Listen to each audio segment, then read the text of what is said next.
The word peace is common in most languages. People can talk about peace treaties or times of peace. It means the absence of war. And in the Bible, the word peace can refer to the absence of conflict, but it also points to the presence of something better in its place. In the Old Testament, the Hebrew word for peace is shalom. And in the New Testament, the Greek word is eirene. The most basic meaning of shalom is complete or whole. The word can refer to a stone that has a perfect, whole shape with no cracks. It can also refer to a completed stone wall that has no gaps and no missing bricks. Shalom refers to something that's complex with lots of pieces that's in a state of completeness, wholeness. It's like Job, who says his tents are in a state of shalom because he counted his flock and no animals are missing.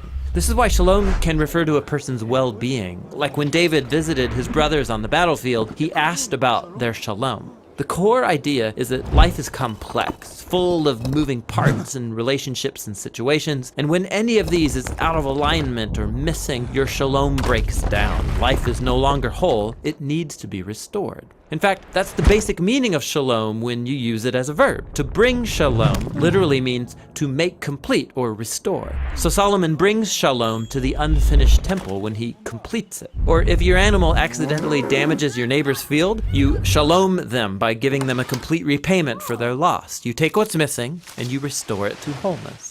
The same goes for human relationships. In the book of Proverbs, to reconcile and heal a broken relationship is to bring shalom. And when rival kingdoms make shalom in the Bible, it doesn't just mean they stop fighting, it also means they start working together for each other's benefit. This state of shalom is what Israel's kings were supposed to cultivate, and it rarely happened. So the prophet Isaiah, he looked forward to a future king, a prince of shalom. And his reign would bring shalom with no end. A time when God would make a covenant of shalom with his people and make right all wrongs and heal all that's been broken.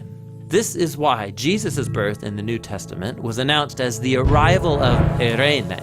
Remember, that's the Greek word for peace. Jesus came to offer his peace to others, like when he said to his followers, "My peace I give to you all." The apostles claimed that Jesus made peace between messed up humans and God when he died and rose from the dead. The idea is that he restored to wholeness the broken relationship between humans and their creator. This is why the Apostle Paul can say Jesus himself is our eirene. He was the whole complete human that I am made to be but have failed to be. And now he gives me his life as a gift. And this means that Jesus' followers are now called to create peace. Paul instructed local churches to keep their unity through the bond of peace, which requires humility and patience and bearing with others in love. Becoming people of peace means participating in the life of Jesus, who reconciled all things in heaven and earth, restoring peace through his death and resurrection.